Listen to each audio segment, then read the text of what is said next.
Like we rightly say, or that we say all the time, we have been a tourism enthusiast, and then that's what we've said we want to do for a living. So, having been in the industry, this year marks the 27th year in the industry. You've been in tourism for 27 This years. is my 27th year. Working for the travel agency days, from the tour operation points and other services within the sector. One of the things that was coming to mind, or I was thinking, was what do we do to promote the entire destination, to sell Ghana? And thoughts were cropping up on mine. And basically, I'm also a marketing person. So, of course, tourism coupled with marketing gives a lot of kind of thoughts and ideas. And I think just somewhere last 6 years, on my trip down from India coming back to Ghana on the flights, that's, as I connected through Addis and other destinations, this thing started coming up. So something I was asking myself, why did Nkrumah wanted to have the hub of Africa in Addis? Okay. And then the connectivity from the Indian area, and you see a lot of people connecting through that same thing. What was the reason? So these questions were coming to mind, and then so I started asking myself, I'm in the tourism industry. What is it about? What is happening to us in the West? That everybody's going to the South, everybody's going to the East, but then not us. So these thoughts came, and as I juggled through my mind, then it just came. Why don't you do something in the Tourism Expo? Sincerely, after having this mindset, it took me about another year to have a proper or a clear direction in what has to happen. So the research work started happening in terms of what we need to do or how we want to drive this kind of a name that we have for it to become a business or an activity that a nation can engage in. So I also traveled again in Dubai. Then I started studying what they are doing in terms of how destinations are being marketed and how they are positioned. Then I came to realize that no, Ghana is left out in the space of tourism trade shows. And we spend a lot of money going to World Travel Market, going to Ndaba, other FITE, other travel trade shows in the world. But who is coming to us? Now we have about 30 trade associations in terms of tourism, private sector tourism. Who is promoting them? Yes, the GT and the likes, they are doing their best, but then how is private sector also coming up to put up something that will sell the entire destinations? Now we also want to see visitors, because tourism is sold by the number of receipts that you have in terms of your visitors coming in. So this also then brought to speed that no, this is something that we need to do. Again, on the research base, you could notice that yes, we have the attractions, but a lot of people are coming to Ghana for business meetings, where we call that MICE in tourism. That's about 6% of tourism. But the real revenue generator for tourism, because these are incentive travels. When one travels into a destination, of course, your bosses or your office are paying for your travels. So there's a direct inflow of cash that comes to a destination. Mm-hmm. So this brought to speed that no, then we need to have this activity as a country, so that we also bring the eyeballs to our destination, Ghana.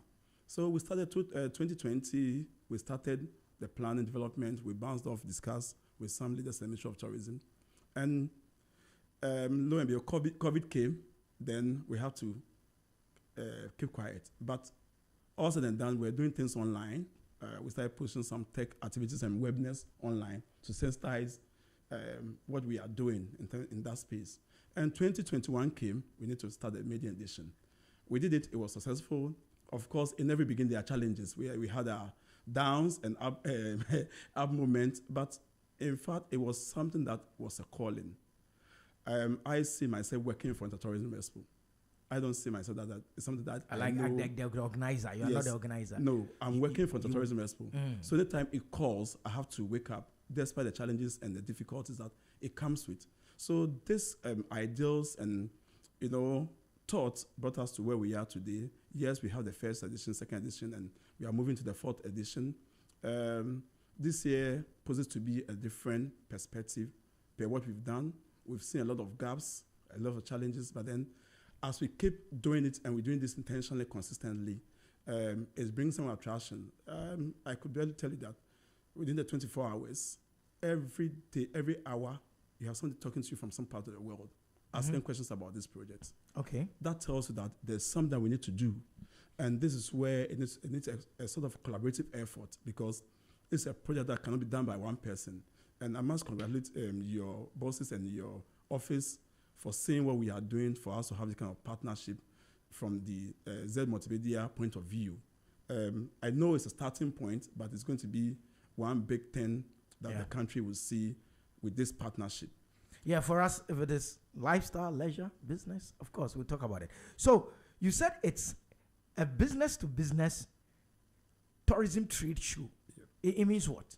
So, like I said earlier, aside speeches and grand conversations, what is going to happen when somebody's coming? What should they expect? So we look at deal-breaking entities where we have organizations who want to do bachelor matchmaking, because there are agencies in the country who are running these services. They need partners to work with.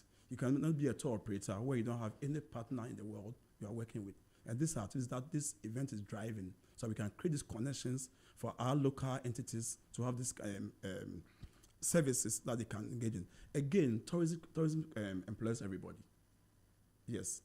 Today... You're a fan of making these statements. Yes. What do you mean by tourism employs everybody? We are talking about logistics here.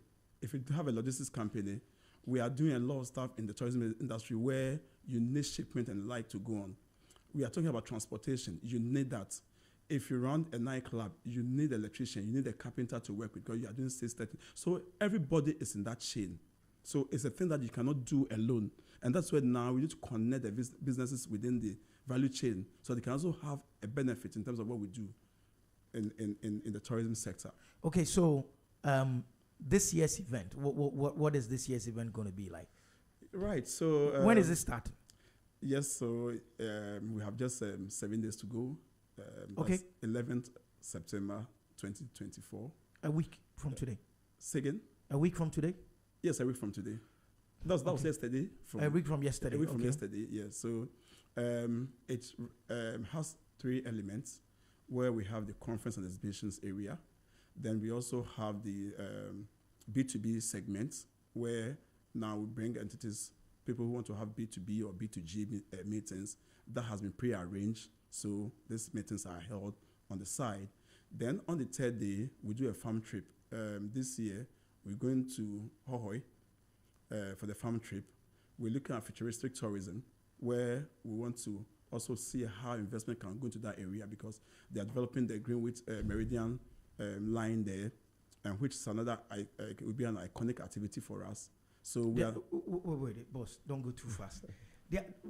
Who is developing what? Where? So in the Volta region, yes. So this is a project that is being done by the assembly out there, and also some element from the GTDC. They are also involved in that regard. So this is why we thought we have this collaboration and then work with them in that regard, so that we can bring eyeballs to what it is. And in our farm trip to that area, what we're going to do is that we're going to have some kind of social engagements, also have experience of the Afadjatu Basin, for activities that can be held there. Then also do a groundbreaking activity where the Green Meridian line will be, there will be a kind of sword cutting ceremony to show that this is what we have, that we can start selling before even it becomes a park. They call it a Bibliotime Park that they are developing out in the Volta region. So that's why we say it's a futuristic tourism that we are working on this year. So you're saying there will be buses moving from Accra to Hohoi as part of Intertourism Expo? That's what we do annually every year. Okay. Once we have the event, we move delegates so they can also understand, have a feel of our part of the country, and then they can make an informed decision on what to package, what the destination has to offer. You know, we cannot sit only in Accra that we say that we are doing an international event. That's one of the things that we've said. So every year we try to touch base on the region. So at least the regions must be involved in what we are doing. So this year we created a partnership with Coastal TV in the central region. They are promoting it from that point. So we have calls coming from that area. Another year we move to another region, and by the time we get to a time frame of the event, we have all the regions involved. So it becomes a strong national event that everybody in the tourism or business space can be a part of. Sustainable public-private partnerships and equitable tourism investment. That's the theme for this year's event. Big English. It means what? It means what? Right. The world today is being developed by conglomerates. You need to have partners. Okay. You cannot do things on your own. And there are add-on services within the tourism sector. If you don't have a hotel, you cannot do tour operations.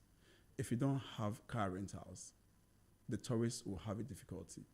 If you don't have the restaurants, the traditional caterers, they are all part of the ecosystem of tourism. So now we need to enact on this segments of the industry. Then how we can also bring other businesses.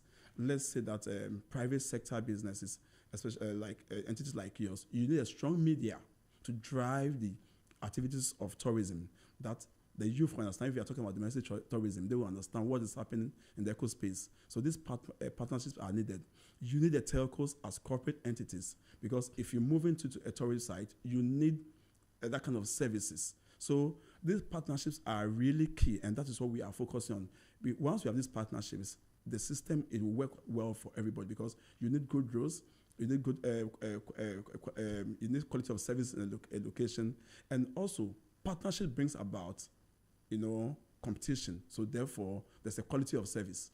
But then if you are doing it alone, then there's no experiential learning. So then you think you are in your own world, but of course there are things to learn about. So that's why this year we looked at the partnership. And PPP has been a mandate, it has been a core aspect of tourism. So if my memory serves me right, I think from 2007, where I've been on some of the working groups, PPP started from the Ministry of Tourism.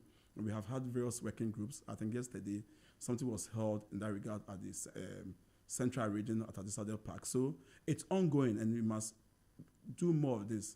I keep saying that today, if all the tourist sites are converted into a free zone enclave, and then we have companies having their businesses in there, trust me, all these areas are going to be well developed, and these are done by partnerships. So it cannot be done by one person, because we cannot always say that we are waiting for government to do it for us, but then it has to be done by all of us. That's why we echoing on that area, sustainable. And then we also look at equitable tourism investments. Now, if there are partnerships, then the investment gets to everybody. But then if it's about one sector, then I think that, okay, I can do tour operations. So I wake up and I package my tours and I'm on. Then, and there are no partners, what happens to us? And that has been one of the concepts of the Expo. So if you look at the conference element, all the segments in the conferences are handled by various organizations. Like we have EPA as a partner. They are looking at eco-certification, because where business can be certified that they are greenhouse companies for people to do business with. This brings to bear what the companies have to sell. So now it brings kind of traction and recognition to them. We have United Nations Youth Association, the youth segment of the Expo, they are handling it. So they come up with a strong panel discussing subject towards the theme that we have. We have University of Ghana School of Performing Arts. So everything is seen in terms of cultural elements, creative arts segment, they are discussing that area, and so forth and so on. So basically, our foundation is based on partnerships, and that's what has brought us where we are today in the fourth edition of the Tourism Expo. Free zoning all touristic sites. How come this is the first time I'm hearing anybody talk about that? Well, why is it not in any of the manifestos?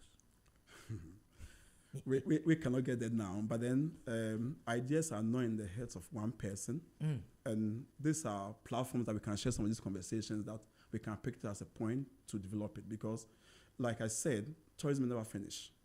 It's something that is always there for us. Cocoa farms will go down, will deplete. The gold mines will also will lose our the value. I mean, of course, the value of it. But then it's a limited resource. Yes, but then if the cocoa farm goes down, it's an eco farm. That becomes a strong product for us.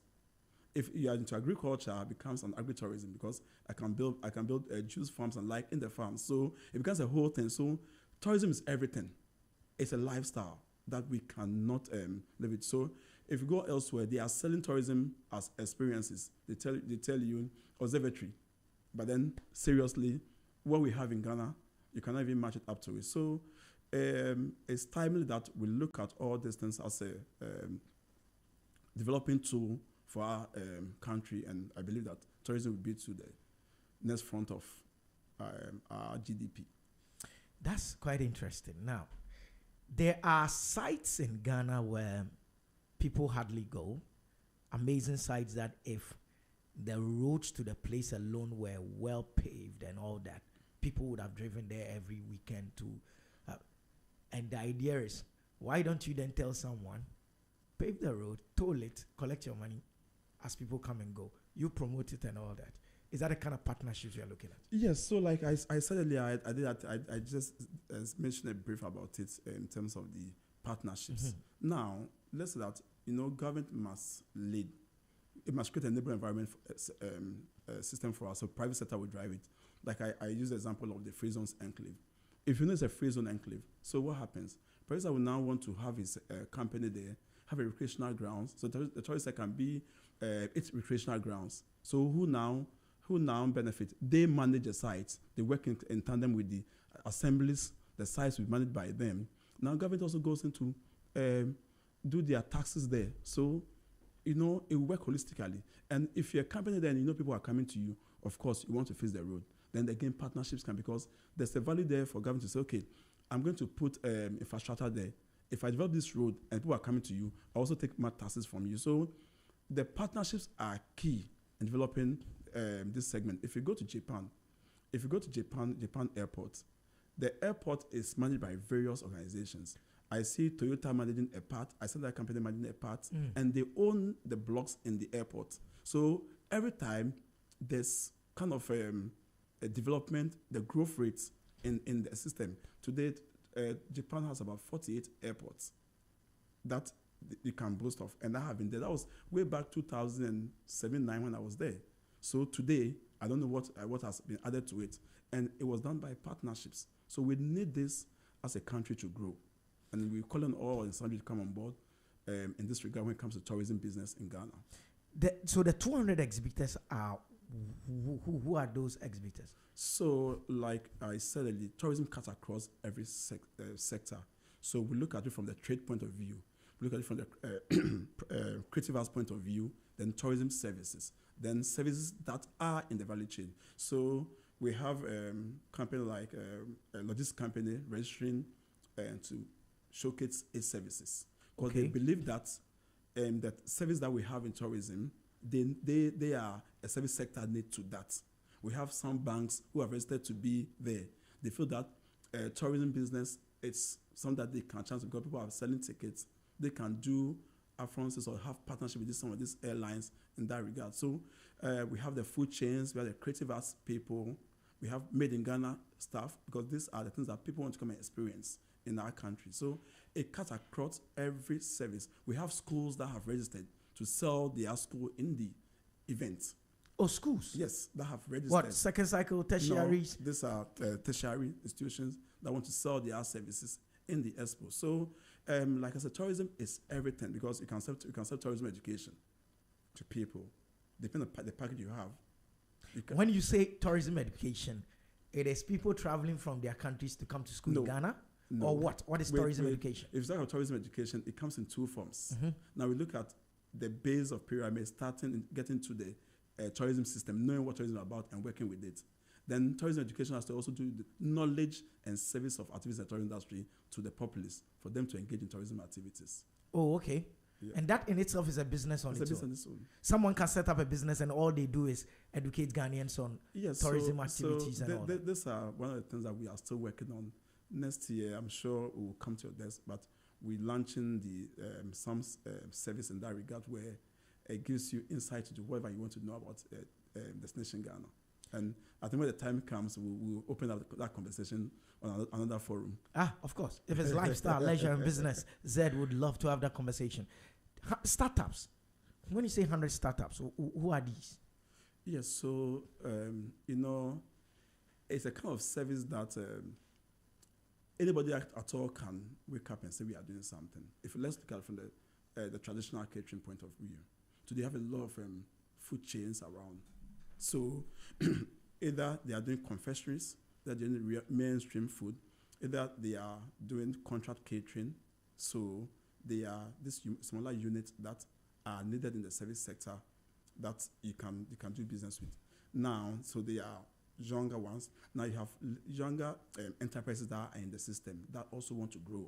They want this kind of partnership because they cannot compete with the giants who are going for this world travel market and the like. I'm sure most companies are preparing for world travel market in November, but these startups cannot do that. So this is a platform that is good for them to have this exposure, that they also be seen in what they are doing, and then they can attract that segment of business to their to themselves.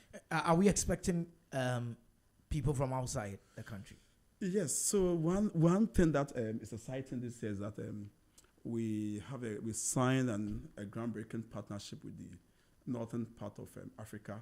That is rare because most of them they see themselves as Europeans. Yeah, the white skin. What do you expect? And they don't want to come down to our area. But then one of the ideals that we've kept pushing is some of this partnership, and then we signed a long-standing partnership with the Arab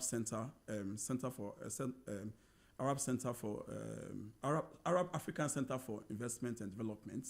That we want to see this event as a global event that they bring their people in, and with this partnership, we have the Secretary General for tourism for the Arab community, that's tourism, coming in as a speaker from their point of view. So I think it's keeping up. I've seen some organizations also who have registered to be a part of the event, just want to come and see what is happening, and then have a feel through our conferences. Then they will make an informed decision. But on the hindsight, with our Foreign Affairs Ministry, they have also done a very good job by sending over about to all the Ghana missions abroad to market the event, and they've done so. Oh, wow. To all the foreign missions in Ghana. So most of them have also published it on their websites as their support to this project and to make it an international or a global one. That's interesting. This morning I was having a conversation with Aviation Ghana. And Aviation Ghana, because they broke a story yesterday late in the night that there was a third local airline that was now about to hit, and it's called Relax Airlines, going to compete with Africa World and Passion. What does a news like this do for someone like you in the tourism space? It's an exciting one because we need to have these partnerships or these airlines come in, because once we have a lot of them come in, then it's opened up the space for business to thrive, because not all the airlines are doing all the regions. So who is doing the Volta region? Who is in Ashanti? What are their specialties? Now, even currently, we have a challenge with flight connectivity because there are not many.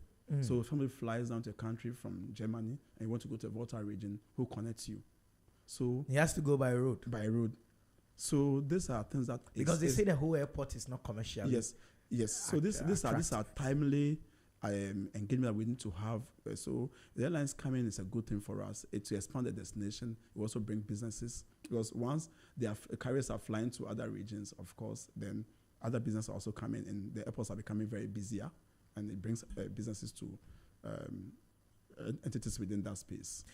Are the traditional rulers playing any role in this?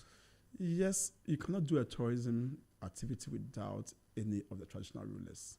So this year, we have an Accra in 76, the paramount chief of the Onion traditional area, who's the chief of Asinkushia, that has been dubbed the neatest community or city in Ghana. Okay. And he has the biggest palace in West Africa. So he's chairing this year. He's chairing the event, and then we have other chiefs that we've also invited to come on board the event. So we will see them in their regalia, very colorful, represented in the opening ceremony. Of course, they are ceremonial people, so you don't see them doing the daily activity. But then, of course, they I'm sure they will be there with us in our networking event, because we climatize the event with a kind of gala dinner activity. That's a networking activity where all partners, all sponsors, all players within the Expo come together to network. Then the date for the next year event will be announced, and then some exchanges are done in there to bring the event to a close. Quite exciting. This year's speakers, what went into selecting them? Who are they? I mean, who are headlining events. Right. So it goes along with our team, looking at Okay. sustainable public-private partnerships. These are gaps that has been left. I wouldn't say has been left. It's been done, but we are enacting on it because we need to have that strong collaboration. Like I said, we are talking about Green Ghana and we are talking about ecosystem. Now we are talking about ecotourism.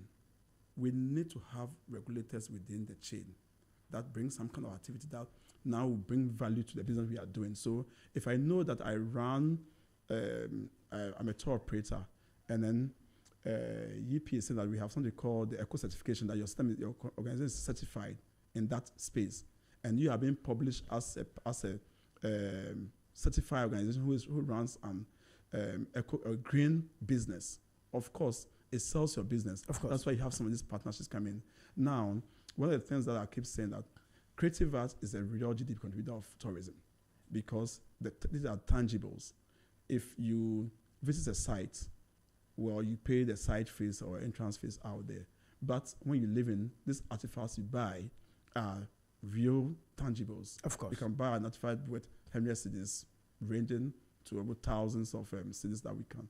But then how have we really bring them close to our promotion in terms of tourism? Yes, it's being done, but I see that they are still apart. Again, if you look at the educational bit of creative arts, they train the students, they come back then they go back to a classroom again. But we don't have them on the field. We don't have much of them doing. So you find where if you go to our art centers, those who are really engaged in the practical aspect is the let me use the word uneducated folks, but we all need to come together so that we bridge the gap between academia and industry. Then there will be a complete product development and packaging in terms of what we are selling, because bear in mind, these are exports. So if you are going out and the value is not good, then they also come back to hurt our economy. So we might be producing, but then we cannot consume all. That becomes a thing for us. So these are things that were informed us to choose the speakers for the conference. We have the African Peer Review Mechanism, National African Peer Review Mechanism as partners. They are looking at tourism governance. What have we done in the past? What have gone wrong? Where do we have to go? So some of these conversations are key. We also looked at the media and tourism. I keep saying that tourism is media. We have strong... You keep saying these things. Yes. Tourism employs everybody. Yes. Tourism is everything. The third one, tourism is media. Yes. Okay. Now, we need to really make an impact from the media point of view to sell tourism, to sell Ghana. How many of the channels have strong tourism activities? It's just by reporting things that has been done by organizations, then it dies off. Is that what we want to see? There's a whole travel media that you travel around the world. They are moving from countries, telling stories of the country, what has to offer. There are some countries where you even go to them, you go to a country, in the night, when the channels are off, they are showing the entire country, things the country. When are we getting to this area to inform our people what we have? These are the things that because we are able to tell our story right, then we can sell our country. And it has to start from the media houses who are the mouthpiece of the things that we are doing behind the scenes. So, of course, you need them. If we are not here today, or you have not invited me here today, how people know about the Tourism Expo? Same as the individual who is going on that trail or going on that kind of hike or anything. Now, we did there was a campaign that we have to take a shot and share. It's all media. So, from the photography point of view, what are we doing? From the conversational point of view, from the digital point of view, we need to go on this aggressive to promote the country. That's quite interesting. So, who are some of the people we should expect? Who are those that have confirmed? Right. So, like I said earlier, we have Professor Heron from the Center for Global Africa coming from New York. Okay. Oh wow. As a speaker.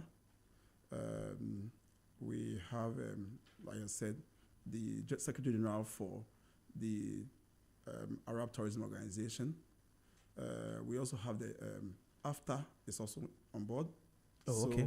The Trading Service Department delegated by His Excellency the Secretary General, speaking on his behalf, and also doing a You presentation. mean Miss Honorable His Excellency Wankele? Wankele, yes, Many. yes, where his speech will be showcased live in the event. Great. Yes, then also the universities I did mention earlier, the University of Ghana, also some professors from the Winneba is on the list. Okay, so this year we are working with Legon. Legon. Okay. Because they all have some kind of activity that we need to again. We cannot just leave it to one entity. Okay. We need to work with everybody. So they are also a part of what we are doing this year. That's quite interesting. Yeah. It's almost a quarter to the top of the hour. That means that we just have about 10 minutes to go. I keep flip-flopping on my pet peeves on this show. My big pet peeve in starting the show was the industry academia gap. Then I shelved it and became excited about the National Development Planning Commission's Vision 2057. Then just when I was about to trumpet it every single day on air, I now have a biggest pet peeve. Galamsey. Doesn't Galamsey bother someone like you who's been in tourism for decades when the very ground on which we stand on is being washed into the sea? Don't you get worried? And how can we use platforms like Tourism Expo to trumpet the Galamsey menace? Thank you, Jerry. This is a heartwarming, or I feel down when I see some of these things happening in the Galamsey space. We have had governments that have a lot of discussions that want to keep Galamsey, want to bring activities in, but then we end up having some of these entities going back into it, and it must be a one-stop solution. That if we are stopping, we are stopping. Yes, it's a livelihood of people, but then again, how do we do it? That we bring, we fine-tune what they are doing. Some sanity. There should be some sanity in it, because it's like everything is left in the hands of people, and they're just doing anything that they want. Yes, we have rules and regulations that are governing this country. So that is something that we must really, really, really position ourselves. I keep saying that we have a lot of lawmakers, but then the law enforcement is one thing that we need to really be on point with, so that all this that we are talking about will be well. Because if you live in a society and there are no clear-cut directions or activities, or we don't say that this person is my pet, this person is this, that we don't give way to other things, it will continue to go back. Now, to our mining companies who are also there, they also have the chance to look at some of these things. One thing that I feel we should also start looking at is land reclamation, land reclamation activities, because I know that if the lands are really destroyed out there, we have something called mine store in tourism. That there's a lot of things can be done with it. Even you can do palm trees on those lands. So some of these vegetations will change the ecosystem. Once it starts happening, then, of course, if you are planting, then there should be a stopgap in that regard. Then, again, we have the ministry who are handling the natural resources. What are they doing? Practical aspect, not policing the people. Yes, we want them to do business. What's the stakeholder engagement like? What's the education about? These are things that we should start looking at, so that we can change it. Because if you say we want to do a talk shop and say, oh, it's a campaign talk. So this year, when I come to office, Galamsey will be at the stop. It will be at the past. We are stopping it. Bear in mind, it will not stop. It will be there. How do you fine-tune the system? Like I was telling somebody that we have these guru boys who are doing passports and all the like. What do we do with them? How can't we register all these boys, put them in kiosks, so that if you want to do passport, go to them. You create employment for them.